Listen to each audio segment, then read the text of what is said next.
Yep. Barnes & Noble, but they'll get an idea what the book is about there at that website. There's some excerpts from the book and photos and things.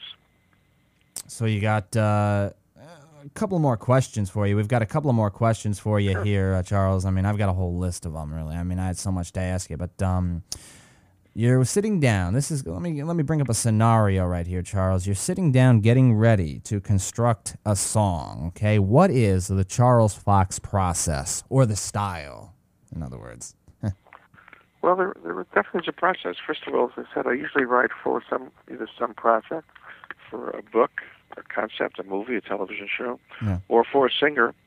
And if I'm writing a song for a singer, I hear that singer's voice in my ear, you know. Normally, I work to lyrics. I work with a lyricist and I've had good fortune to work with some of the great lyricists of the last half of century, with Norman Gimbel, who wrote so many songs like "Girl from Ipanema" and things like that. And he and I have had a long career together. He wrote that with Michel Legrand, but he wrote that with Jobim, but he and I have had a career since early '70s, and we wrote many songs together. But I've also written many songs with Paul Williams, and Hal David and I have had a long history of writing songs together for television, motion pictures, and there's a theater project we're about to begin on as well. So I like to work to a lyric, and those. But sometimes, for example, with Paul Williams, I've written the music first, and he's written the lyrics second, or he's added a lyric, I would say. And I had an experience recently with Marilyn Allen Bergman, where I wrote the melody first, and let's see, Bob Crew from Jersey Boys fame, more than Four Seasons hits. We sat around the piano and we wrote it together. So the experience it can be different from time to time. My own personal experiences, though, I think about my project. If it's a film or television show, I really have to digest it and the characters and what the motivation is. I'm always looking for the motivation. Why am I writing the song? What is it for? What does it have to do? If it's just for the record for a particular artist, then I have to understand what the restraints of the artist, what the strengths of the artist are, and where they sound their best notes, you know. And then I go about constructing a melody. And frankly, the melodies don't stop; they come easily to me. However, they don't always come to the point where I like them, you know. I can start to work on a song and just develop it, and that comes from my background too. I don't just look for melody. I look for kind of a jumping in point. Yeah. And there I start to develop it, and I will play it and rewrite it, rework it, and add lines, and sometimes I'll take a lyric and add another coupling to it. We'll have to go back to the lyricist. Ask them to double up on a thought or create a new verse or something. Or, you know, it's very much a collaboration. Eventually, the lyricist and I will sit around the piano. I have no ability myself to do that. I don't fool myself. It's not a talent that I have at all. But I have the good fortune to work with some of the great lyricists and have good collaboration. And really, songwriting most often is a collaborative thing. Yeah. And it's good. It's good when two people get together and you know, work on a song and create it together. One idea leads to another. I find when I'm writing a song, if I have a good song and I'm liking what I'm doing, when I get to the end of it, I go right back and do it again. I get to the end, I go right back and do it again. Yeah. If it's a song that is not going well, I'm so bored through that song. I can't wait to get to the end and end it. And so I have my own sort of internal barometer as to what's working or not. Is it hard, though? And I'm glad you brought that up, Charles. Is it hard composing a song for a lyricist? Because, I mean, you've been doing it for such a long time, though, so you know. But the fact is, composing a song, it seems that it would be difficult, because how does one complement the other, or vice versa? Because you have the lyrics, they have to go to the song. How exactly does that work? I mean, well, as I said, I start with a lyric. Yeah. I'll sometimes get a lyric sent to me by email now, or I'll take it down over the phone from a lyricist, or he used to send me a fax or something. And when I see a lyric that needs a melody, I hear a melody. It just kind of comes out with it. Wow. However, that may not be the best way to go. So I may give it a different setting. I start. It's a kind of a process. I get into maybe a feel for it, I get a feel for the setting, or just the melody, or just maybe a harmonic progression. And then I'm always looking to do something new and fresh. So just because it comes easily doesn't mean it's good. Sometimes it comes too easily. But you always want to make it sound like it comes easily. You always want to make it sound so it's fluid. Yeah. And sometimes, if I showed you, for example, you mentioned the Smithsonian, the Happy Days record is going into the Smithsonian.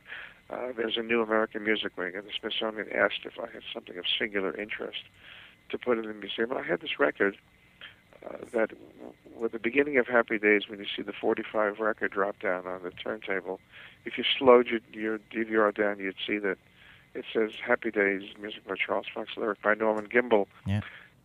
There was a one-of-a-kind record that they printed and pressed just for that Happy Days main title. So the producers gave me that as a gift in a frame. It's been sitting in storage all these years. But the Smithsonian asked, and I said I had that. And so that, I'm happy to say, in April, is going to be inducted into they call it an induction, into the Smithsonian. It's going to sit next to the Fonz's jacket at the Smithsonian, which I'm really tickled about. But if I showed you the work that went into that simple song, Sunday, Monday, Happy Days, Tuesday, Wednesday, Happy Days, and actually we modeled that song after Rock Around the Clock. Norman said, Rock Around the Clock is 1 o'clock, 2 o'clock, 3 o'clock rock. Yeah, it has that beat. It has Sunday, that Monday, Happy Days, you know. It has that beat. It's similar, but you can see how it's influenced. But if I showed you, I think I'm going to send this to the Smithsonian too. I have a lyric sheet which has 90 different ways to do this song. Little scratches of ideas of changes of lyric and a slight word change here. There was a very artful way that Norman created that lyric, and it sounds so simple. Happy Days, and Sunday, Monday, Happy Days, Tuesday, Wednesday, Happy Days, Saturday, what a day, rock and roll week with you. I mean, it's as simple as it gets. But if I showed you one page that I have, as I say, I'm going to send it to the Smithsonian. You could see all the workmanship that went into it to come up with it, so it sounds so easy and so fluid. And there's a kind of an art to that. Well, there is an art to it, kind of. There's an art to making something that flows easily off your lips as a lyricist. Yeah. And then I'm sensitive to that, and I try to work to that. And I try to step into those shoes and create a work that's a merged work, so that if you hear the music, you think of the lyric. You hear the lyric, you think of the music. It's one. It's all part of one. Yeah, I read here that it's the composer's hope and understanding that the record and music will be put on display with one of the public's favorite items, and that's the Fonz's jacket. Is it? Yeah, exactly right. Wow. So this is going to sit next to the Fonz's jacket. And Henry Winkler, who's a wonderful guy, and he used to say when he'd go on the Tonight Show or something like that, he said the music would trail him like a tail, just Henry Winkler with the music coming right behind him was like part of his identification. I don't think he complained about that, by the way. But anyway, Henry's a great guy and wonderful actor and a very nice man, and so it's nice to have all those associations, through music. Oh, it must. I mean, who doesn't know Henry Winkler? Who doesn't know the Fonz man? I mean, geez, it's like nostalgic right now. I got that feeling of nostalgia right now just when you said that. I don't know, I really just had it. How did it feel to be inducted into the Songwriters Hall of Fame back in 2004? Explain the moment, how you felt, Charles. That must have been an honor right there. You know what? Hal David called me. He was the chairman of the just stepped down after years. He was the president and chairman of the Songwriter Hall of Fame.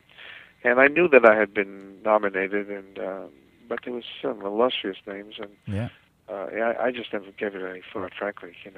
Some of the great names in music and artists and songwriters, as well as rock and roll bands, and I didn't think I'd have a private chance, so I didn't give it any thought. And one day Hal called me and said he had good news for me. He said I've been voted into the Songwriter Hall of Fame, along with a few others the year.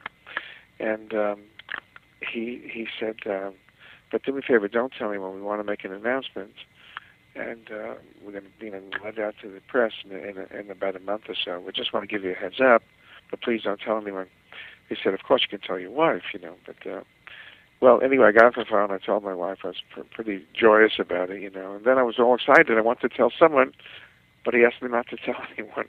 So I called Hal back, and I said, Hal, I had to talk to someone, so I'm calling you. Anyway, he laughed about that.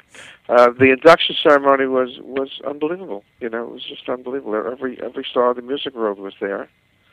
And Roberta Flack was there, and she sang the song so beautifully with the band. And I gave a 5 or 6 minute thank you to everyone, and longer than was on the air, the televised version. Yeah. Oh, hold on.